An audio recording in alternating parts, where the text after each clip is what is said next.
Good afternoon students. हम बात करें ट्रिग्नोमेट्री में जो लास्ट पार्ट है हमारा, यानी वर्ड प्रॉब्लम्स ऑफ ट्रिग्नोमेट्री जो आते हैं, उसको एप्लीकेशंस ऑफ ट्रिग्नोमेट्री का टाइटल दिया गया है। एप्लीकेशंस ऑफ ट्रिग्नोमेट्री इंपॉर्टेंट है, 4 मार्क के मेजर क्वेश्चंस आते हैं। थोड़े कुछ बेसिक बातें हमको बस पता होना चाहिए कि एप्लीकेशंस के जब हम क्वेश्चंस कर रहे हैं तो किन बातों का यूटिलाइजेशन होगा। तो मेजर 3 बातें हैं। एक थ्योरम रिलेटेड कि 30, 60, 90 डिग्री थ्योरम आपको अच्छे से लर्न होना, 45 डिग्री 90 डिग्री थ्योरम अच्छे से लर्न होना, ये 2 थ्योरम। दूसरा पार्ट है एंगल ऑफ एलिवेशन, इस कंसेप्ट की क्लियरिटी, और थर्ड है एंगल ऑफ डिप्रेशन, इसकी क्लियरिटी। ठीक है, तो अगर हम बात करेंगे तो सबसे पहली बात जो नीडेड, जिसको बोलेंगे हम first thing is needed is what, first thing is 30 degree, 60 degree, 90 degree, ये हमने ऑलरेडी पढ़ चुके। बस मैं थोड़ा इसका एक ओवरव्यू लूँगा। ओके, थोड़ा देख लेते हैं हम एक बार चार्ट बॉक्स में भी आपके।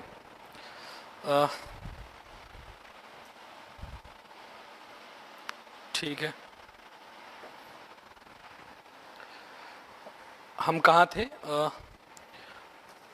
तो एप्लीकेशंस ऑफ ट्रिग्नोमेट्री में 3 बातें आपको पता होना चाहिए। एक तो थ्योरम्स, दूसरा एंगल ऑफ एलिवेशन के कंसेप्ट, और एंगल ऑफ डिप्रेशन के कंसेप्ट। तो ये तीनों बातें अगर क्लियर है तो फिर हम इसके क्वेश्चंस आसानी से कर सकते हैं।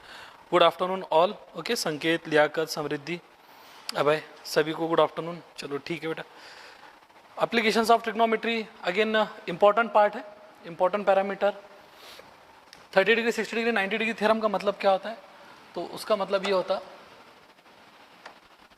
कि अगर हमारे पास में कोई एक ट्रायंगल है, ठीक है, कोई एक ट्रायंगल है, मानकर चलते कुछ ऐसा, आप देखोगे कि मेजर केसेस में एंगल 60 डिग्री लिया गया है या तो 30 डिग्री लिया गया है। और एप्लीकेशंस ऑफ ट्रिग्नोमेट्री की बात हो रही है तो मैंने बताया था स्टार्टिंग में, पहले लेक्चर दूसरे लेक्चर में, कि ट्रिग्नोमेट्री में maximum deal right angle triangle से रहता है। तो अगर आपके पास में एक एंगल 90 डिग्री है और दूसरा एंगल 30 डिग्री दिया गया है तो मतलब वहां पर 30, 60, 90 का प्रोपोर्शन तो बन गया। एक एंगल 90 डिग्री है, सॉरी, दूसरा एंगल 45 डिग्री दिया गया है, एंगल ऑफ एलिवेशन या एंगल ऑफ डिप्रेशन, उस पर हम आएंगे अभी कि एंगल ऑफ एलिवेशन क्या होता है और एंगल ऑफ डिप्रेशन क्या होता है, लाइन ऑफ विजन क्या होता है। 3 बातें हैं, line of vision, angle of elevation, angle of depression. लेकिन उसके पहले जो बात नीडेड है, एक थोड़ा 2 मिनट में, 3-5 मिनट में हम इसको रिकैप कर लेते।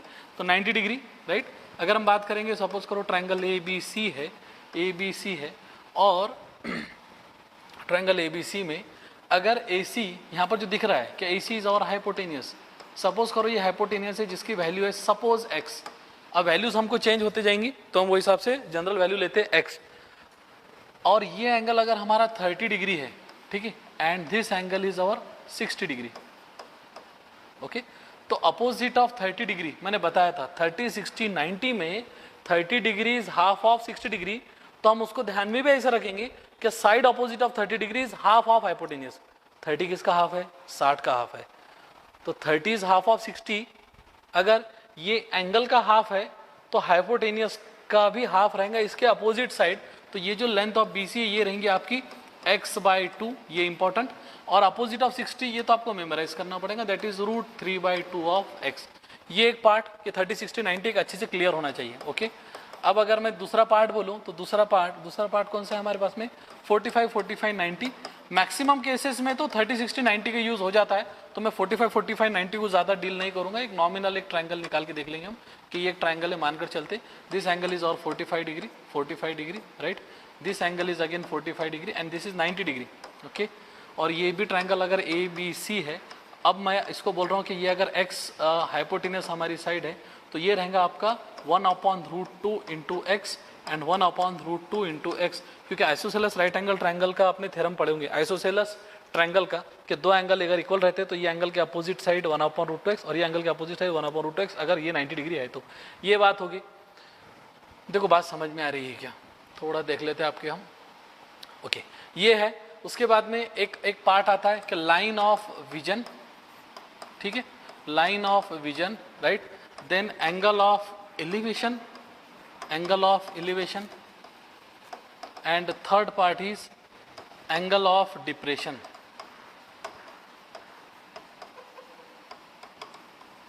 Is that clear? थोड़ा मैं चैट बॉक्स देखता हूँ, देखो बात जम रही है आपको तो। Okay, if it is okay,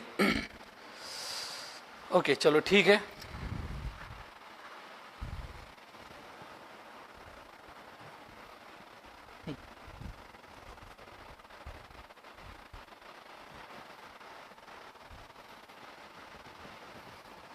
ठीक है। तो लाइन ऑफ विजन अगर हम इसको थ्योरेटिकली देखेंगे तो बहुत ज़्यादा तकलीफ वाला मामला। सीधा सीधा बोलेंगे हम कि सपोज करो आप एक ऑब्जर्वर है, मानकर चलते P, and if you are looking at a point Q, ठीक है। तो ये जो एरो है हमारा, सपोज करो हम P से Q की तरफ देख रहे हैं, तो हमारा लाइन ऑफ विजन रहेगा ये PQ, ठीक है। ये रहेगा हमारा लाइन ऑफ विजन। मैं ज़्यादा डिटेल में नहीं जाऊँगा, इसकी डिटेल में इसलिए नहीं जाऊँगा, ओके, मैं थोड़ा देखता हूँ चैट बॉक्स वगैरह, डिटेल में इसलिए नहीं जाऊँगा, क्या हमको क्वेश्चन जब करना है तब इतनी बातें मैटर नहीं करती। आप P साइड पर खड़े Q की तरफ देख रहे, तो PQ ये आपका लाइन ऑफ विजन हो गया, ऐसा बोलते हैं। क्यों बोलते हैं, क्या बोलते हैं, that's different story. Okay, second part है कि सपोज करो, और ये हॉरिजॉन्टल लाइन हमने यहाँ पर ले ली, लाइन ऑफ विजन एक हॉरिजॉन्टल लाइन है ये हमारा। अब सपोज करो क्या कुछ ऐसी एक डायग्राम में बनाता हूँ, मानकर चलते राइट, इस टाइप की, ठीक है। ओके, अब हो क्या रहा है, एक डायग्राम ऐसी निकालेंगे हम और एक डायग्राम ऐसी निकालेंगे। मैं थोड़ा बताने की कोशिश करता हूँ कि हमको करना क्या है, ठीक है। एक डायग्राम ऐसे निकालेंगे। ज़्यादातर आपके जो ये है ज़्यादातर आपके यानी जो बुक्स में जो डायग्राम दी गई है वही हम ज़रा बात करेंगे। ओके, सपोज करो ये पॉइंट लिया मैंने P और ये पॉइंट लिया Q, एंड सपोज करो ये यहाँ पर ले लिया हमने पॉइंट से A। ओके, यहाँ पर आ जाओ आप। अब यहाँ पर हमने यही पॉइंट लिए, मानकर चलते यही पॉइंट लिए हमने P, ये पॉइंट लिए हमने, अब ये A और नीचे पॉइंट डाल दिया सपोज करो Q। देखो हो क्या रहा है, अब आप समझने की कोशिश करो। ये तो लाइन ऑफ विजन, मतलब आप इधर देख रहे हैं, that is line of vision horizontal line. ये एक हमारे पास में हॉरिजॉन्टल लाइन है। कोई एक बिल्डिंग है, आप ऐसा समझकर चलो कि आप ग्राउंड पर हो और आप बिल्डिंग को ऑब्जर्व कर रहे हो, ठीक है। सपोज करो मेरे सामने बहुत बड़ी बिल्डिंग खड़ी हुई है, बहुत बड़ी बिल्डिंग खड़ी हुई है, और मैं क्या कर रहा हूँ, उसको ऑब्जर्व कर रहा हूँ। तो मैं नीचे हूँ और बिल्डिंग का जो ऊपर का एक बिल्डिंग एकदम ऊपर एक पतंग है सपोज करो, है ना। तो मैं एक ग्राउंड पर खड़ा हूँ, रोड पर खड़ा हूँ, और मैं एक बिल्डिंग को देख रहा हूँ। तो मैं जो एंगल बना रहा हूँ वहाँ पर, वो है मेरा ऊपर के साइड में जो एंगल बोल रहा हूँ मैं, वो है मेरा एंगल ऑफ एलिवेशन। एलिवेशन का मतलब ही ये होता है कि आप ऊपर देख रहे हैं, है ना। एलिवेट करना खुद को, एक्सेलेटर रहता है ना, एलिवेटर रहता है, देखो एलिवेटर रहता है, एलिवेटर।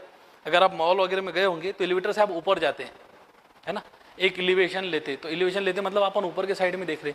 तो जो एंगल फ्रेम हुआ वहाँ पर, जो एंगल बना वो कौन बना, एंगल ऑफ एलिवेशन। ज़्यादा मैटर नहीं करेगा क्वेश्चंस में, हम एकदम क्लियरली समझ पाएंगे उसको। और अगर मानकर चलते अब मैं बिल्डिंग पर हूँ और ऊपर से बिल्डिंग पर से मैं किसी को देख रहा हूँ नीचे, तो वो जो एंगल बना हमारे पास में, वो एंगल क्या है, अब वो एंगल क्या है, डिप्रेशन, एंगल ऑफ डिप्रेशन। अरे बरोबर है क्या, ठीक है, एंगल ऑफ डिप्रेशन।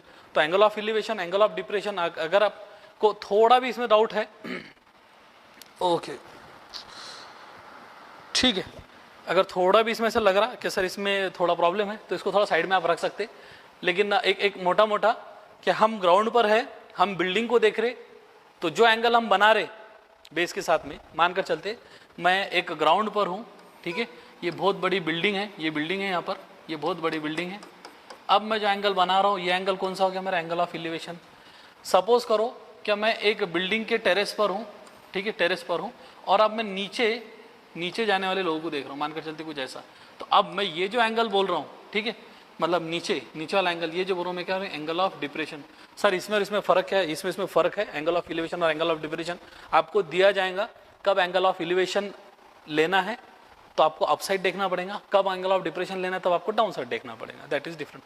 अच्छा, दोनों भी एंगल में कॉमन बात है, अगर आप थोड़ा ऑब्जर्व करोगे, दोनों भी एंगल में कॉमन बात है, एक हॉरिजॉन्टल लाइन से रिलेटेड है। मतलब आप चाहे ऊपर देखो तो भी हॉरिजॉन्टल लाइन आएंगी, ओके, हॉरिजॉन्टल लाइन आएंगी, राइट, हॉरिजॉन्टल लाइन आएंगी। और अगर आप नीचे देखेंगे, जैसा मैं अगर बिल्डिंग पर हूँ, तो भी एक हॉरिजॉन्टल लाइन आएंगी। तो दोनों भी केस में हॉरिजॉन्टल लाइन है। देखो बात जम रही है क्या, दोनों भी केस में हॉरिजॉन्टल लाइन है, दोनों भी केस में हॉरिजॉन्टल लाइन है। ये इसका इंपॉर्टेंट पैरामीटर है कि हमको हॉरिजॉन्टल लाइन से अगर हम ऊपर देखेंगे तो एंगल ऑफ एलिवेशन, और हॉरिजॉन्टल लाइन से अगर नीचे देखेंगे तो angle of depression. Is that clear? थोड़ा देखो समझने की कोशिश करो यहाँ पर। अगर आप सही है सर एक बार फिर से रिवाइज करो, ओके चलो कोई बात नहीं, एक बार फिर से देख लेते हैं। हम रोड पर है ना, रोड पर है और खुद के घर को देख रहे, 3 फ्लोर की एक अपार्टमेंट बना हुआ है, हम रोड पर है, मेरे सामने 3 फ्लोर का एक अपार्टमेंट है, मतलब थोड़ी दूर पर, मतलब ये पकड़ूंगा मैं कि एक अपार्टमेंट है बहुत बड़ा, मैं नीचे हूँ। अब मैं उसको देखूंगा तो एंगल ऑफ एलिवेशन बनेगा रोड के साथ, road is the horizontal line, ठीक है। अब मानकर चलते हैं कि मैं बिल्डिंग पर हूं और मैं नीचे देख रहा हूं अब, तो बिल्डिंग से एक हॉरिजॉन्टल जो टेरेस है ना, उसको पूरा का पूरा टेरेस को एक लाइन पकड़ेंगे, और जो नीचे देखेंगे हम, नीचे वाला एंगल जो रहेगा वो हम क्या बोलेंगे, एंगल ऑफ डिप्रेशन रहेगा। ओके चलो ठीक है, ये बात मैंने यहाँ तक थोड़ा क्लियर कर दिया। अब जरा हम जाते हैं जरा इसके क्वेश्चंस पर। मैंने बताया था कि ये बातें आपको थोड़ा समझ में आना चाहिए। इनमें angle of elevation, angle of depression और लाइन ऑफ विजन में एक बात कॉमन है, बस उसको पकड़कर चलो, और वो है हॉरिजॉन्टल लाइन। एंगल ऑफ ये लाइन ऑफ विजन में भी हम देख रहे हैं कि यहाँ पर एक हॉरिजॉन्टल लाइन आ रही है, हॉरिजॉन्टल लाइन यहाँ पर भी आ रही है, बस हम यहाँ पर एलिवेट कर रहे हैं ऊपर, तो ये angle of elevation. Horizontal line यहाँ पर भी आ रही है, हम बस यहाँ पर देख रहे हैं नीचे, तो ये एंगल ऑफ डिप्रेशन आ रहा है। तीनों भी केस में you are getting the horizontal line. Building को देखना एंगल ऑफ एलिवेशन, नीचे देखना एंगल ऑफ डिप्रेशन। एरोप्लेन से नीचे बिल्डिंग को देखना एंगल ऑफ डिप्रेशन, नीचे से किसी काइट को देखना है ना, आसमान में पतंग उड़ रही है, आसमान में पतंग उड़ रही है, बराबर, हम अगर उड़ा रहे तो ऐसा सीधा तो रोप नहीं रहता, ऐसा एलिवेटेड ही रहता ना। अगर आपने पतंग उड़ाए होंगे तो ऐसा कैसा रहता, अपन ऐसा खींचते ना उसको, ऐसा, तो ऐसा खींचते, मतलब जो रोड के साथ में जो एंगल बन रहा है वो एंगल ऑफ एलिवेशन है। और अगर कोई प्लेन में बैठा है, अब पतंग के ऊपर तो कोई बैठेंगे नहीं, ठीक है, कोई एक प्लेन में बैठा है, मानकर चलते प्लेन में आप है और आप नीचे कुछ देख रहे हो, एक आधा ऑब्जेक्ट है, तो प्लेन एक हॉरिजॉन्टल लाइन में पकड़कर नीचे देखने वाले को, ओके, ये ऐसा प्लेन है, मानकर चलते ऐसा उड़ रहा है प्लेन, तो अगर आप नीचे किसी को देख रहे हो बिल्डिंग को, तो वो प्लेन में बैठने के बाद में जो आप नीचे देख रहे हो, तो वो जो एंगल बना वो बना आपका एंगल ऑफ डिप्रेशन, और वो भी प्लेन के हॉरिजॉन्टल लाइन के साथ में बना। यानी प्लेन अगर सीधा जाता था तो उसको पकड़ेंगे हम, बराबर। यानी मानकर चलते कि आपका प्लेन जो है वो ये है और वो ऐसा जा रहा, ठीक है, और यहाँ पर कोई तो एक बिल्डिंग है, ठीक है, अब आप ऊपर आसमान में, तो इसको जो देखने के बाद में, अब देखो यहाँ पर दो बातें होती है।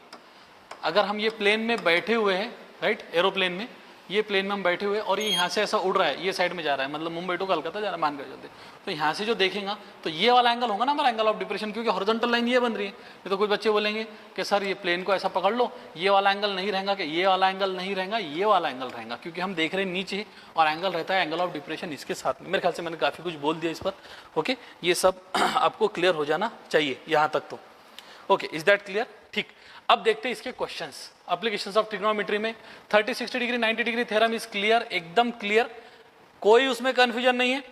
30 डिग्री 60 डिग्री का हाफ रहता तो अपोजिट ऑफ 30 डिग्री ये साइड हाइपोटेनियस की भी हाफ रहती, simple. 30 degree is half of 60 degree, therefore side opposite of 30 degree is also half of hypotenuse, ये आप समझ लो। 60 डिग्री √3/2, अगेन 1/√2 1/√2, अगर ये 1/√2 1/√2 है, 1/√2x और 1/√2x 45 डिग्री 45 डिग्री, बराबर। हमने थोड़ा 5-7 मिनट 10 मिनट इस पर लिए।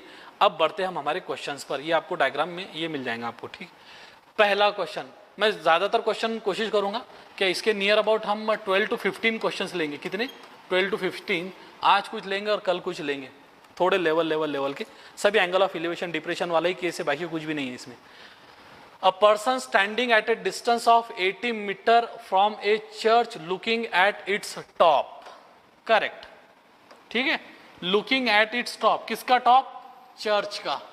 मानकर चलते कि ये कोई एक, ओके, मानकर चलते कि हमारे पास में कोई एक चर्च है, बिल्डिंग है, अपार्टमेंट है, ओके, सपोज करो ये कोई एक चर्च है, ठीक है, ये मैं ऐसे निकाल रहा हूँ, राइट, ओके, ये कोई चर्च है। A person is standing at a distance of 80 metre. देखो जब डिस्टेंस की बात होती ना तो डिस्टेंस रोड पर का रहता, बराबर, डिस्टेंस रहता रोड पर का, यानी हम बोलेंगे कि वो कितने दूर है यहाँ से, 80, कितना है, 80 मीटर, यानी ये है 80 मीटर, मतलब इसका एक पॉइंट पकड़ो ये, यानी ये डिस्टेंस कितना हो गया आपका, 80 मीटर अपार्ट, ठीक है, चलो कोई बात नहीं। और देख रहा है ऊपर, क्योंकि चर्च का टॉप तो ये है ना, मानकर चलते ये टॉप है, ओके। अब जनरली मैंने ये डायग्राम बताने के लिए बताया ऐसी है, अदरवाइज आप इसको ऐसा कर सकते कि भैया ये चर्च है स्ट्रेट लाइन, और ये स्ट्रेट लाइन चर्च सीधी खड़ी रहेंगी, इसके टॉप को ये देख रहा है, यहाँ से ये चर्च का टॉप है, top of the church, right, top of church. अगर हम ऊपर के साइड में देख रहे हैं तो सिंपल एलिवेशन का मामला है, और यहाँ पर पर्सन इज स्टैंडिंग, राइट, इस यहाँ से, ओके। आगे क्या दिया गया हमारे पास में, ठीक है, हाँ, okay, the angle of elevation is of 45 degree, the angle of elevation is of 45 degree. मतलब इसका ये है कि ये जो पर्सन है, ये जो पर्सन है, आप इसको पर्सन बोलो, आप इसको ऑब्जर्वर बोलो, कोई फर्क नहीं पड़ता, ऑब्जर्वर बोल दो, राइट। इसको पर्सन बोलो, ऑब्जर्वर बोलो, और यहाँ से देखने के बाद में द एंगल ऑफ एलिवेशन, मैंने पहले बताया एलिवेशन कब रहेगा, जब हम ऊपर देखते हो, ये कितना आपका 45 डिग्री। अब देखो इसमें कुछ बातें एक बाय डिफॉल्ट कंसिडरेशन में है, जब तक कि ये वो पर्सन की हाइट कंसीडर करने का नहीं बोलेगा तब तक हम ग्राउंड से देखेंगे। नहीं तो कुछ बच्चे इसमें क्या समझते पता है आपको, फालतू का, कि सर इसकी तो कुछ हाइट हुई होंगी ना, ये इतना बड़ा होगा, फिर यहाँ से देख रहा हूँ, वो हमको लेना नहीं है जब तक कि वहाँ पर दिया नहीं गया होगा। मैंने आगे कुछ क्वेश्चंस लिया हूँ, मतलब बहुत सारे क्वेश्चंस देखो हमने यहाँ पर लिए, उसमें बात करेंगे हम इसकी भी। लेकिन अभी की हालत में क्या है, ये डायग्राम इसको कंटिन्यू करते हैं हम, कि अगर चर्च है तो चर्च सीधी सीधी 90 डिग्री पर खड़ी रहेंगी। ये पहला अजम्पशन है, राइट है, ये अजम्पशन है कि आपको चर्च हमेशा 90 डिग्री पर खड़ी करना पड़ेगी, हमेशा 90 डिग्री पर खड़ी करना पड़ेंगी। सर दिया नहीं है कैसा ले ले, अरे चर्च 90 डिग्री पर रहेंगी, बिल्डिंग आपकी 90 डिग्री पर रहेंगी, अगर आप कुछ रख रहे हैं वहाँ पर वॉल आपकी रहेंगी तो वो भी 90 डिग्री रहेंगी राउंड के। और यहाँ से ये जो ऑब्जर्वर है, मतलब मानकर चलते हैं मैं ए बी और ये सी, तो ये ए जो है ये ऑब्जर्वर है, ठीक है, ये कौन है, ऑब्जर्वर, या फिर पर्सन है, ये कोई तो एक पर्सन है या ऑब्जर्वर, दोनों भी सेम डायग्राम है, बस मैंने बताने के लिए पहले ऐसा बताया था, बड़ा पिक्चर सॉल्व करने के लिए आप ऐसे डायग्राम निकालना, ओके। और इसका एंगल ऑफ एलिवेशन कितना दिया गया है, 45 डिग्री, और चर्च का ये इससे डिस्टेंस कितना दिया गया है, 80 मीटर।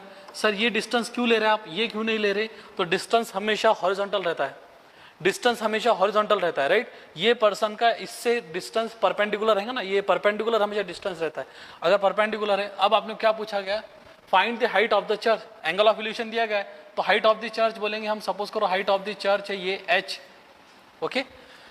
अब मुझे एक बात बताओ, ये तो देखते से बोल देंगे आप कि सर ये भी 80 मीटर है तो ये भी 80 मीटर रहेगा क्या, 45 ओके, राइट। तो क्या बोलेंगे हम, क्या इफ दिस इज 45, तो इसको लिखते समय in triangle ABC, in triangle ABC angle A is 45 degree, angle B is 90 degree, therefore angle C is also 45 degree, therefore triangle ABC is an isosceles right angle triangle, ठीक है, ये एक बात। दूसरी बात क्या, if this is 45 this is also 45, जो हमने प्रूव कर दिए, और ये दोनों भी opposite of 45, therefore AB is equals to BC, और AB कितना है 80 मीटर है, और BC कितना है हमारे पास में h, therefore h is equals to 80 metre, hence height of the church is 80 metre. देखो क्लियर है क्या, यहाँ तक क्लियर है, वो 4 हो गया ना, 45 डिग्री होना था, अच्छा क्या 4 हो गया, अच्छा 45, ओके, थोड़ा समझ लिया करो, कभी कभी हो जाता है लिखते हैं हमें दिखा नहीं, ठीक है। चलो ये हो गया हमारा पहला क्वेश्चन। अब दूसरी बात करते क्या है, from the top of the light house. अब तो आप समझकर चलो, ऊपर देख रहे एंगल ऑफ एलिवेशन, ऊपर से नीचे देख रहे एंगल ऑफ डिप्रेशन, लेकिन एंगल ऑफ डिप्रेशन को सॉल्व करते समय हमेशा हॉरिजॉन्टल के साथ में एंगल बनाना पड़ता है। मैं इसका थोड़ा पिक्चर बना देता हूँ। From the top of the light house an observer looking at ship makes angle of depression. Suppose करो कि ये हमारा ग्राउंड है, ओके, मैं थोड़ा अच्छी डायग्राम निकालता हूँ। आप सपोज करो ये हमारा ग्राउंड है, ये ग्राउंड है ना, ओके। सपोज करो ये हमारा, अच्छा नहीं दिखेगा नहीं, ये हमारे पास में एक ग्राउंड है, ये वाला, राइट, ठीक है, ये ग्राउंड है, okay. From the top of the light house an observer is looking at A ship makes angle of depression.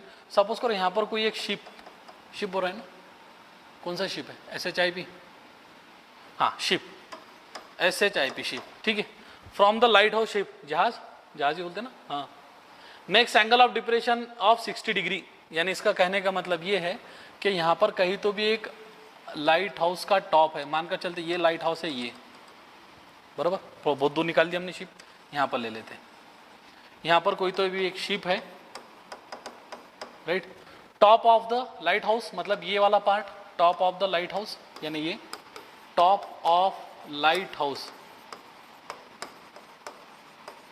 ठीक है, top of the lighthouse is this one. Looking at a ship makes an angle of depression 60 degree. अब मुझे एक बात बताओ, मैंने आपको थोड़ी देर पहले टच किया, ठीक है, मैं थोड़ा इसको ऐसा करता हूँ। अगर मैं यहाँ से top of the light house से, ये top of the light house से ये शिप को देख रहा हूँ, तो उस समय एंगल ऑफ डिप्रेशन, मैंने बताया था angle of depression horizontal line के साथ में रहता है। तो आपको क्या करना पड़ेगा, यहाँ पर एक हॉरिजॉन्टल लाइन निकालना पड़ेगी, ये वाली हॉरिजॉन्टल लाइन मानकर चलते हैं, ये वाली हॉरिजॉन्टल लाइन, और उस समय बोलना पड़ेगा कि एंगल ऑफ डिप्रेशन कौन सा है मेरे पास में, ये है 60 डिग्री। ये नहीं ले सकते आप, ठीक है। देखो एक लाइट गई है शायद,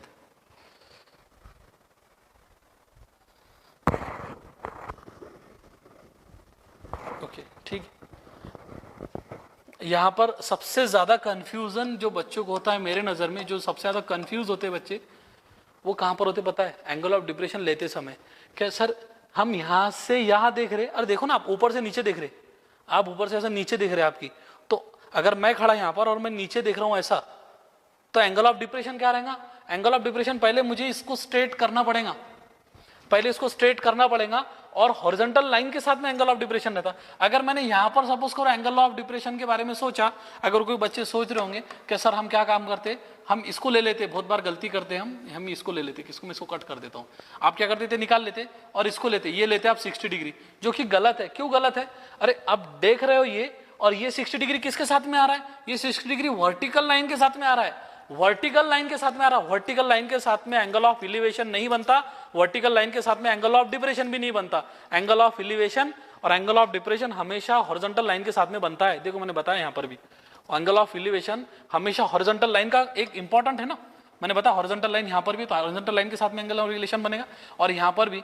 अगर इसको वर्टिकल लाइन के साथ में लेना था तो यहाँ से लेता था ना, तो ये लिया कि इसने नहीं, लेकिन हम किसके लिए बात करेंगे, हम हॉरिजॉन्टल लाइन के बारे में बात करेंगे। वर्टिकल लाइन के साथ में एंगल ऑफ डिप्रेशन नहीं बनता है, तो इसका मतलब ये आपका एंगल नहीं रहेगा। बस आपको ये बात समझ में आ गई तो फिर पूरे applications of trigonometry angle of elevation और एंगल ऑफ डिप्रेशन का ही कंसेप्ट है, अगर वो समझ लो तो बात पूरी डन। तो सर फिर अब करना क्या है, तो करना क्या है, बहुत सिंपल है, बहुत सिंपल है। क्या करना है, बस एक हॉरिजॉन्टल लाइन निकाल लेना है यहाँ से, इसको ये हॉरिजॉन्टल लाइन आपने निकाल ली, ये दिया नहीं गई थी हमने निकाल ली, हॉरिजॉन्टल लाइन के साथ में लेंगे ना हमारे angle of depression, horizontal line निकाल ली, कितनी बड़ी निकालनी है, राइट। अब ये अगर एंगल आपका 60 डिग्री है, ठीक है, ये हॉरिजॉन्टल लाइन है, ये भी हॉरिजॉन्टल लाइन है, देखो मैं इसको भी डन कर देता हूँ, ये भी हमारे पास में एक हॉरिजॉन्टल लाइन है, ये भी एक हॉरिजॉन्टल लाइन है, राइट। ये तो वर्टिकल लाइन है हमारी, ये तो लाइट हाउस का है।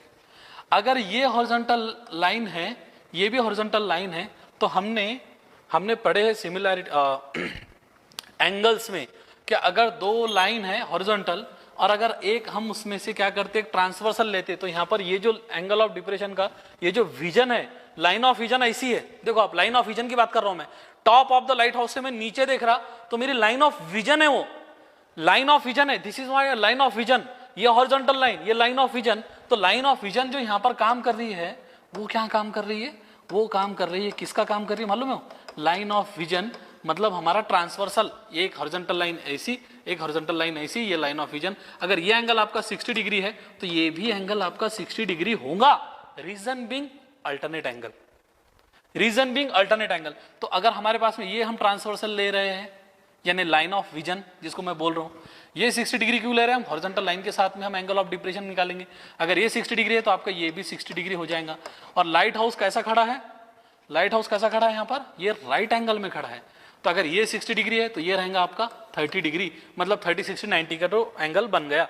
ये थोड़ा कंफ्यूजन के लिए मैंने यहाँ पर लिखा, तो कंफ्यूज आपको नहीं होना है, कंफ्यूज नहीं होना है, राइट, कंफ्यूज नहीं होना। कट कर देता हूँ मैं इसको, ये पार्ट मैंने ऐसा निकाला। अब क्या बोला गया, थोड़ा पढ़ लेते। If the height of the lighthouse is 90 metres, अरे बहुत सिंपल हो गया अब तो, ये अगर 90 मीटर है, ओके ये 90 मीटर है, ये 90 मीटर है मानकर चलते, then find how far the ship is from the lighthouse, how far the ship is from the lighthouse, और हॉरिजॉन्टल डिस्टेंस कैलकुलेट करना है। इसका मतलब मैं बोलूंगा, अगर मैं इसको ट्रायंगल ABC का काउंट कर रहा हूं, ओके यहाँ पर हम पॉइंट D ले लेते हैं, मतलब AD is the horizontal, how far the ship is from the light house, तो हमको निकालना क्या पड़ेगा, हमको निकालना BC पड़ेगा ना। देखो एक बार बात जम रही है क्या, हमको निकालना क्या पड़ेगा, हमको निकालना पड़ेगा BC, ठीक है ठीक है ठीक है ठीक है, राइट। क्यों निकालना पड़ेगा BC, अब उसमें भी एक बार मैं बहुत बार रिपीट कर रहा हूं कि सर शिप तो यहाँ है, लाइट हाउस का टॉप तो यहाँ है, तो ये निकालना पड़ेगा ना, ये नहीं निकालना पड़ेगा। हमेशा डिस्टेंस जो है वो हॉरिजॉन्टल निकालना पड़ता है, हॉरिजॉन्टल निकालना पड़ता है तो डिस्टेंस आपको BC निकालना पड़ेगा। अब अगर BC निकालना पड़ेगा तो ये जो डायग्राम हमने निकाले, यही डायग्राम को थोड़ा आगे कंटिन्यू, अच्छा कंटिन्यू नहीं कर पाएंगे, यही डायग्राम को हम बोलेंगे, कैसा बोलेंगे आप कि ये 30 60 90 हो गया। अगर हम इसको बोलते हैं कि सपोज करो ये हमारे पास में x है, ठीक है, ठीक है, ये हमारे पास में अगर x है तो 90 degree, side opposite of 60 degree, मतलब side opposite of let hypotenuse यानी AC is equal to x metre मानकर चलते। अब क्या बोलेंगे, अपोजिट ऑफ 60 का साइड दिया गया है तो हम क्या बोलेंगे, AB इज √3/2 टाइम्स हाइपोटेनियस, मतलब √3/2 टाइम्स x। सर ऐसा क्यों लिए, क्योंकि हमारे पास में अपोजिट ऑफ 60 साइड दी गई थी, तो अपोजिट ऑफ 60 √3/2 का रेफरेंस लेंगे, वहां पर x को बोलेंगे, पहले हम ये निकालेंगे x, पहले ये निकालेंगे x, राइट। अच्छा ठीक है, और थोड़ा कैलकुलेशन बता देता हूं मैं। ए भी हमारे पास में दिया गया है 90 is equal to √3/2 times √3/2 times x, that is therefore x is equal to 90/2 upon √3, 90/2 तो 90/2 तो 90/2 × √3 अपॉन √3 देखो मैंने ये थोड़ा एक्स्ट्रा लिखा लिया, हमको डिनोमिनेटर में से √3 को कट करना था करके, ओके, डिनोमिनेटर में से √3 को कट करना था करके, ये हमने √3 से मल्टीप्लाई करे, नीचे मल्टीप्लाई करे, तो ऊपर क्या हो गया 90 × तो that is 180 × √3 upon √3 × √3 that is 3, तो 3 1 जा 3 6 जा, तो ये बना आपका x is equal to 60, x is equal to 60 √3, x is equal to 60 √3 यानी x इज इक्वल टू 60 √3, ये आ गया आपके पास में x इज इक्वल टू 60 √3 का मीटर, यानी x आ गया मतलब हाइपोटेनियस आ गया। अब हमको क्या करना था, हमको ये करना था कि हमको तो अपोजिट ऑफ 30 डिग्री निकालना था, अपोजिट ऑफ 30 डिग्री यानी BC is half of hypotenuse, half of hypotenuse, hypotenuse कितना है x है, दैट इज 1/2 टाइम्स x कितना है, x है 60 √3 यानी 60 × √3, तो ये बन गया आपका 230 दैट इज 30 √3, ये आपका फाइनल आंसर आ गया। लेकिन इन्होंने √3 का यूज करने के लिए बोला है, √3 का यूज क्या करने के लिए बोला है, यूज √3 एज 1.73, तो हम यहाँ पर यूज कर लेंगे फाइनल स्टेप में, फाइनल स्टेप में यूज कर लेंगे। √3 का यूज क्या है, दैट इज 30 × 1.73, कैलकुलेशन आपने कर लेना 51.9 का metre, therefore BC is 51.9 metre, यानी हम ये बोलेंगे ship is 51.9 metre from the lighthouse. अच्छा आपको क्या शुरुआत करना है, let AB is the height of the lighthouse, let C is the ship position of ship, then angle of depression, diagram में क्लियर हो जाएगा एंगल ऑफ डिप्रेशन, फिर ये बताकर आप बता सकते हैं क्या DAC is equal to angle ACB that is alternate angle and so on, clear है क्या। अच्छा दूसरी उसमें और एक गलती करते हैं आप, बहुत सारे बच्चे क्या करते यहाँ पर √3 की वैल्यू 1.73 पुट कर देते, मेरा मानना है यहाँ पुट मत करो, यहाँ पुट मत करो, फाइनल आंसर में करना, आन दो ना √3 में, हर बार पुट करेंगे तो कैलकुलेशन बढ़ जाएगा, तो जो फाइनल आंसर आएगा अगर उसमें √3 आ रहा है तो वहां पर हम पुट कर देंगे 1.73 मीटर। समझा क्या, देखो ये समझा क्या, थोड़ा बता दो मुझे एक बार, ओके सर एक बार फिर रिवाइज करो, समझा नहीं, okay BC, okay distance BC कैसा, ठीक है ठीक है ठीक है, मेरे ख्याल से 51.9 आंसर करेक्ट है, हमने बहुत डिटेल में ले लिया इसको, आप एक बार थोड़ा इसको रिवाइज कर लेना, बाद में क्वेश्चंस रह जाएंगे हमारे अंदर अदरवाइज। क्वेश्चन नंबर 3 पर आते हैं हम, 2 buildings are facing each other, अगर नहीं दिख रहा होगा तो मैं पढ़ के बता देता हूँ, थोड़ा जरा ब्लर हो गया यहाँ पर, 2 buildings are facing each other on a road width 12 metre, यानी कहने का मतलब इसका ये है कि एक रोड है, एक रोड पर इधर एक बिल्डिंग है और इधर एक बिल्डिंग है, ठीक है, तो हम क्या बोल रहे हैं कि एक रोड है, ये एक रोड है, ये एक रोड है, यहाँ पर दोनों साइड पर एक बिल्डिंग इधर एक बिल्डिंग इधर है, अब वो थोड़ा लेंथ वगैरह देखना पड़ेगा हमारे को,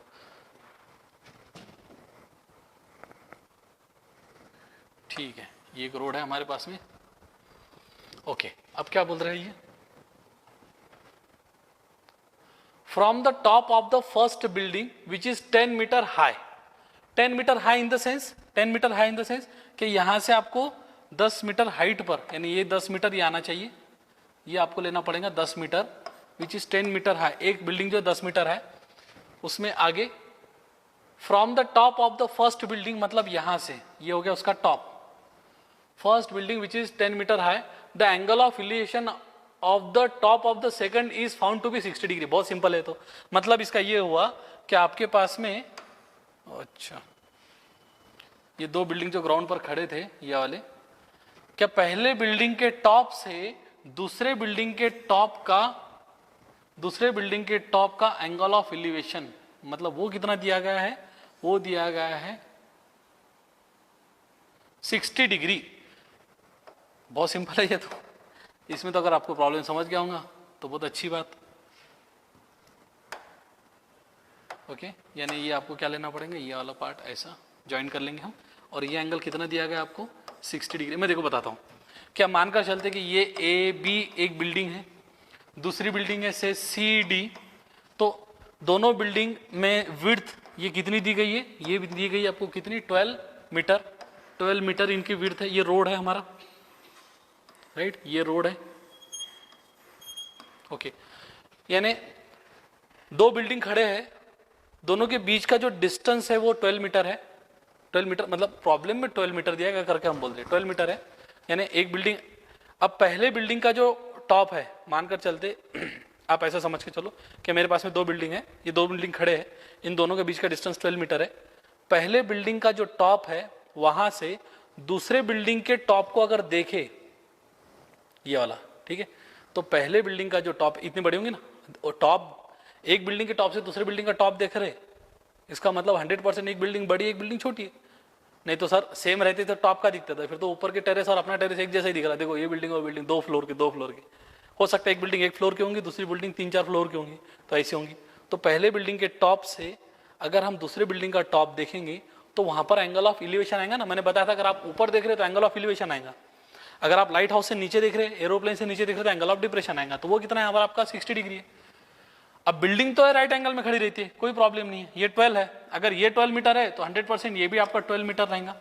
ओके, अगर ये 12 मीटर रहेगा तो देखो मैं यहाँ पर ही बता देता हूँ मोटा मोटा, अगर ये एंगल आपका 90 डिग्री रहेगा, ये भी एंगल आपका 90 डिग्री रहेगा, क्योंकि बिल्डिंग तो हमेशा स्ट्रेट खड़े रहती है ना, बुर्ज खलीफा तो नहीं ऐसा आड़ी टेढ़ी बिल्डिंग खड़ी रहेंगी, अपने इंडिया की बिल्डिंग स्ट्रेट खड़ी रहेंगी। अगर ये है आपका 90 डिग्री, ये 60 डिग्री, तो ये आपका रहेगा 30 डिग्री। अच्छा, निकालना क्या है वो बात की बात है, हम सबका सब निकाल। और क्या बोला गया, what is the height of the second building, बहुत सिंपल है, height of the second building मतलब आपको ये निकालना है। अगर ये height of the second building suppose करो ये x है ना, तो क्या करेंगे हम, अपोजिट ऑफ 30 12 मीटर है, अपोजिट ऑफ 30 ये हाफ ऑफ हाइपोटेनियस रहता है, अगर ये 12 है इसका मतलब ये 24 है। ये बात तो समझ में आ गई होंगी, क्या 30 के अपोजिट जो साइड रहती वो हाइपोटेनियस की हाफ रहती, और हमारे को 30 के अपोजिट ये साइड दी गई है, दी नहीं गई है, हमने निकाली है। कैसे निकाली है, दो building are apart from each other, दो building apart by 12 metre distance. अगर दो बिल्डिंग 12 मीटर में है तो देखो हमने यहाँ पर 12 मीटर की बात करेंगे, तो यहाँ पर भी 12 मीटर आएगा, यहाँ पर 12 मीटर आएगा, तो ये हमारा पार्ट कितना हो गया 12 मीटर हो गया। अगर ये 12 मीटर हो गया तो हम बात करेंगे ऊपर वाले ट्रायंगल की। ऊपर वाले ट्रायंगल में क्या हो रहा है, ऊपर वाले ट्रायंगल में 60, ये 30 डिग्री बन जाएंगे, 90 डिग्री ऑलरेडी है, तो हम बोलेंगे कि अगर 30 के अपोजिट की साइड 12 है तो मतलब हाइपोटेनियस 24 है। अगर हाइपोटेनियस 24 है तो हमारे पास में ये डिस्टेंस कितना आ जाएगा, देखो आप ये वाला डिस्टेंस कितना आ जाएगा। मानकर चलते हैं मैं ये बोल रहा हूं कि ये डिस्टेंस जो है मेरे पास में हाइपोटेनियस अपोजिट ऑफ 60 डिग्री, यानी हम ए बी सी डी, ये इसको ई बोलते हैं, CE will be √3/2 times hypotenuse. तो ये कितना आ गया 2 1 जार, ये आ गया 12, दैट इज 12√3 मीटर। देखो बात जमी क्या, बरोबर, ये आ गया आपका 12√3 मीटर। अब यहां पर तो हमको कहीं दिख नहीं रहा कि √3 का आप यूज करो, √3 का यूज करो, तो कहीं नहीं है तो उसको ऐसे रहने देंगे, तकलीफ नहीं लेंगे। 12√3 नहीं दिया गया तो ऐसे, तो हमारे पास में ये वैल्यू कितनी आ गई आपकी 12√3 आ गई, ये आ गई आपकी 12√3, हमने निकाले, आई नहीं, हमने निकाले, राइट। अब सेकंड बिल्डिंग की हाइट मतलब इतनी नहीं है, ये तो 12√3 था, और अगर ये अगर देखेंगे हम तो ये हाइट कितनी रहेंगी, ये हाइट आपकी कितनी ऑलरेडी 10 है, इसका मतलब 12√3 और 10 का एडिशन लेना पड़ेगा। Therefore height of second building is ये 12√3 हमने निकाले ऊपर के ट्रायंगल को कंसीडर करके, और ये हाइट ऑलरेडी बताया गया था कि भाई ये हाइट 10 मीटर है, यहाँ पर दिख रहा है 10 मीटर, तो 12√3 प्लस 10 ब्रैकेट में मीटर, ये रहेंगी सेकंड बिल्डिंग की हाइट। देखो बात जमी क्या, बरोबर। अब इसमें थोड़ा मोटा मोटा मैं कुछ क्वेश्चंस आपको करता हूं। दो बिल्डिंग्स है, एक बिल्डिंग छोटी है एक बिल्डिंग बड़ी है, दोनों के बीच का डिस्टेंस 12 मीटर है। पहले बिल्डिंग के टॉप से, पहले बिल्डिंग के छत से दूसरे बिल्डिंग के टॉप को देखेंगे तो एंगल ऑफ एलिवेशन 60 डिग्री आ रहा।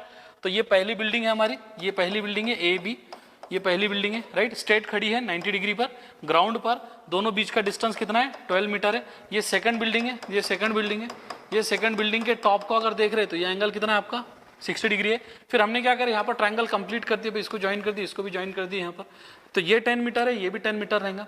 ऊपर के ट्रायंगल की ये हाइट, हमको सेकंड बिल्डिंग की हाइट पूछी गई थी तो हमको ये निकालना पड़ेगा, क्योंकि ये तो ऑलरेडी 10 है, नीचे वाला पार्ट 10 है, इसकी हाइट निकालने के लिए। फिर ये बोलेंगे सर ये 60 डिग्री है, तो ये 30 डिग्री एंगल बन जाएगा, क्योंकि ऑलरेडी हम 90 डिग्री ले चुके, स्ट्रेट खड़ी है बिल्डिंग करके 90 डिग्री, ये 60 डिग्री है 30 डिग्री, अपोजिट ऑफ 30। ये वैल्यू 12 मीटर कहाँ से आई, क्योंकि दोनों बिल्डिंग का जो डिस्टेंस है, ये डिस्टेंस हमेशा कॉमन रहेगा ना, ठीक है। एक बिल्डिंग ऐसी खड़ी पूरी जा भी रही, तो अगर नीचे भी उनमें 12 मीटर है तो ऊपर भी 12 मीटर रहेगा, ठीक है। अपने अकोलक जैसे बिल्डिंग नहीं है कि नीचे अगर दोनों में 12 मीटर का डिस्टेंस है तो ऊपर का 2 मीटर का, क्योंकि सब बालकनी है बाहर, वो ऐसा नहीं। यानी मैथमेटिकली बोलेंगे तो अगर नीचे 12 मीटर है तो ऊपर भी सेकंड फ्लोर पर भी 12 और थर्ड फ्लोर पर भी 12 ही रहेगा। अपने यहाँ ऐसा नहीं है सर 12 मीटर है नीचे ग्राउंड पर, ऊपर क्या करे तो ऊपर के दोनों के बालकनी मिल गए, 1-1 मीटर का डिस्टेंस, 2-2 मीटर का, वैसा नहीं। Jokes apart, I want to tell one thing very clear, that distance between AE, that is distance AE is also 12 meter because the ground distance is 12 meter. If this ground distance 12 meter, ये भी 12 metre रहेगा, ये 12 metre रहेगा, तो हम ये triangle से deal कर लेंगे। अपोजिट ऑफ 30 डिग्री साइड दी गई है 12 मीटर है, ये साइड हाफ ऑफ हाइपोटेनियस रहती थी, देयरफॉर हमारा हाइपोटेनियस हम ले सकते हैं 24 मीटर। 24 मीटर हाइपोटेनियस आ गया तो opposite of 60 is √3/2 times of hypotenuse. तो √3/2 टाइम्स ऑफ हाइपोटेनियस मतलब ये, मेरे ख्याल से इनफ हमने इस पर बेसिकली लिए। आप इसको फ्रेम आपके एंड से कर सकते हैं अच्छे से। डन, ओके, ठीक है ठीक है ठीक है, चलो डन, ओके। देखो आप एक बात समझो, जो भी बच्चे जैसे फर्स्ट अटेम्प्ट में, मैं तो बहुत ज्यादा उसको कॉशियसली बता रहा हूँ ऐसा कि आपको फर्स्ट अटेम्प्ट में समझ में आए। जिनको फर्स्ट अटेम्प्ट में समझ में नहीं आ रहा तो वो बच्चे उसको बाद में सेव करके रिपीट खुद करो, दैट वुड बी बेटर। आप खुद का टाइम बचाओगे, हम नंबर ऑफ क्वेश्चन ज्यादा लेंगे, करेक्ट है। 10 + 12√3 ब्रैकेट में मीटर, ये भी करेगा, चलो चलो ठीक है, ओके डन। राम पातो सर प्लीज रिपीट करो, मेरे ख्याल से अब रिपीट कर लिया हमने अच्छे से खासा उसको। ये हमारा कौन सा क्वेश्चन था इसे, ये था हमारा question number 1, that is question number 2। हमने तीनों भी अलग अलग टाइप के क्वेश्चन ले लिए, ओके। अब थोड़ा बढ़ते आगे, थोड़ा दिख रहा है कि देखो आपको ये एक बार लेकिन चैट बॉक्स में देख लेते हैं हम, सब कुछ क्लियर है। अगर हमारे पास में बातें क्लियर है तो हम आगे बढ़ते हैं फिर।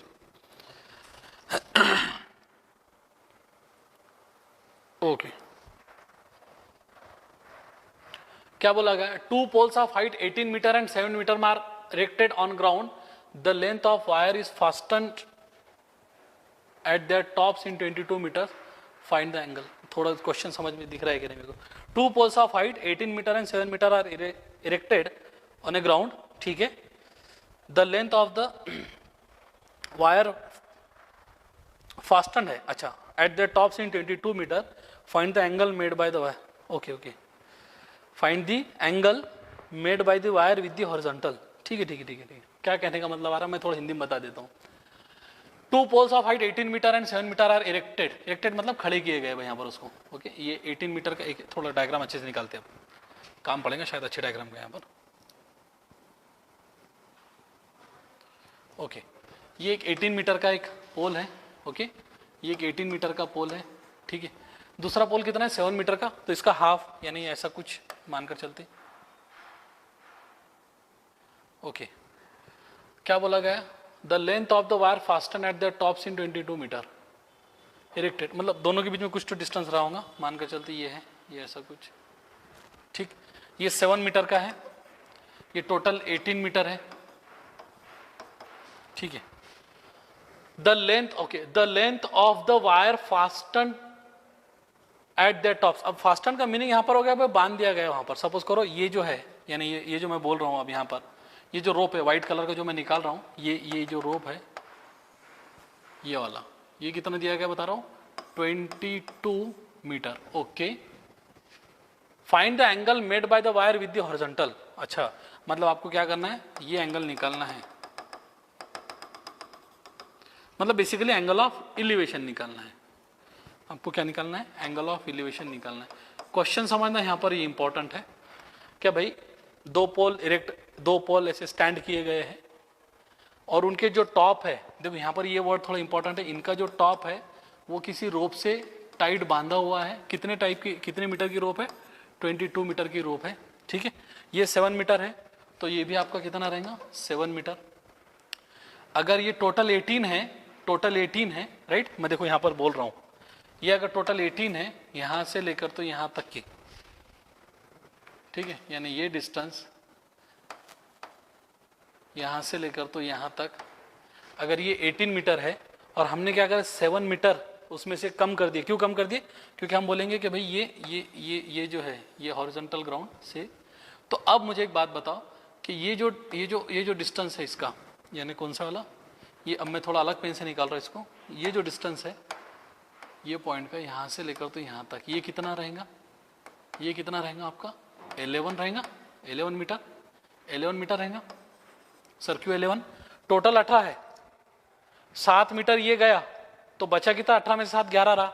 अब एक बात समझो तुम ये कि हमारे तो जो पोल जो खड़े किए गए यहाँ पर, ये भी 90 डिग्री पर है, ये भी 90 डिग्री है, ये भी 90 डिग्री है, दोनों के बीच का डिस्टेंस हमको पता नहीं है, पता करने का भी नहीं है। अगर ये 22 मीटर है हाइपोटेनियस है और ये 11 मीटर है, तो हाइपोटेनियस का हाफ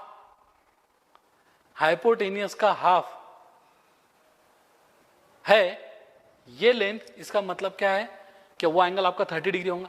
चलो फिर भी नहीं समझा तो मैं इसको एक काम कर सकता हूं, कैसा कि sir opposite side upon hypotenuse दी गई है, तो थीटा अगर मेरा रेफरेंस एंगल है, here theta, if theta is the reference angle, then sine theta is opposite side upon hypotenuse. तो अपोजिट साइड अपॉन हाइपोटेनियस हम क्या बोलेंगे, sine theta is equal to, opposite side कितनी है 11 मीटर और हाइपोटेनियस कितना है 22 है, तो 11 1 जार 11 2 जार। साइन थीटा आपका अगर 1/2 है, ठीक है, साइन थीटा अगर 1/2 है, therefore theta is equal to 30 degree, क्योंकि साइन 30 डिग्री की वैल्यू कितनी रहती है आपकी 1/2। और वैसा तो मुझे दिख ही रहा था कि हाइपोटेनियस का अगर ये हाफ है, इसका मतलब ये 30 डिग्री के अपोजिट ही होगा। देखो बात समझी क्या तुम, okay, this is the best question. Okay चलो ठीक है, thank you. Okay we'll see the comment again okay. Questions आपको देखो, मैंने फर्स्ट जो स्लाइड थी उसी में आपको बता दिया था कि आपको टारगेट क्या रहेगा। आपको टारगेट क्या है पता है, आपको टारगेट है ये बातें, आपको टारगेट है ये बातें, ये 30 60 degree 90 degree, right, 30 60 degree 90 degree 45 90 degree, angle of elevation depression, इस टाइप के क्वेश्चन। ओके डन, चलो ठीक है, डन। एक क्वेश्चन और ले लेते, okay, इसके बारे में बात करते। क्या बोल रहा है देखो, A storm broke a tree and tree top rested 20 meter from the base of the tree। अच्छा ओके मैं थोड़ा ज़रा, कितना क्वेश्चन है हमारा ये question number I think 3rd, this one इस क्वेश्चन नंबर 4। ओके कल हम थोड़ा इसको कंटिन्यू करेंगे। आगे की जो क्वेश्चन है, क्वेश्चन नंबर 5 है, question number 5, question number 6 7 8 9, okay 8 है। इसमें और थोड़े 4-5 क्वेश्चन ऐड करेंगे हम। थोड़ा 9th की बैच हमको कंटिन्यू करना है, करके हम यहाँ पर थोड़ा रेस्ट करते हैं। लेकिन जितने क्वेश्चन आज हमने देखे ये वाले 4 ही देखे हमने, और 10 क्वेश्चन हम इसमें देखेंगे। 10 क्वेश्चन में कुछ एनसीईआरटी के रहेंगे, कुछ स्टेट बोर्ड वाले रहेंगे, हो सके तो प्रीवियस ईयर्स के कुछ क्वेश्चन अगर मुझे मिले। एप्लीकेशंस ऑफ ट्रिग्नोमेट्री ये थोड़ा टफ जाता है बच्चों को, मुझे पता नहीं क्यों टफ जाता है। मैंने तो बताया बस 2 ही बातें ध्यान में रखो, angle of elevation, angle of depression, एक बात ये। दूसरा 30 60 90 और 45 90 वो तो आपके बाएं हाथ का खेल है, वो तो हमने बहुत अच्छे से लिए भी है। 30 60 90 degree theorem, side opposite of 30 degree half of hypotenuse, side opposite of 60 degree √3/2 of hypotenuse, right. तो वो बातें आपको क्लियर है। मुझे समझ में ये नहीं आता, okay made the wire with 30 horizontally 30, correct है। मुझे ये समझ में नहीं आता बच्चे इसको डरते क्यों है, वर्ड प्रॉब्लम्स को डरते क्यों है, ठीक है। ये तो पहला फ्लो है, पहले फ्लो में हम सारे क्वेश्चन जो लेंगे बेसिक सभी ले लेंगे, एक जनरल जो एग्जाम्स में क्वेश्चन आते हैं उस टाइप के। बाकी हम बात करेंगे नेक्स्ट लेक्चर में, will see in next lecture, ठीक है। एक थोड़ा हम कंटिन्यू करने के मूड में थे आज, लेकिन हमारी दूसरी बैच है अभी, नहीं तो हम कंटिन्यू करते थे। चलो ठीक है, thank you, will see in next lecture दिन।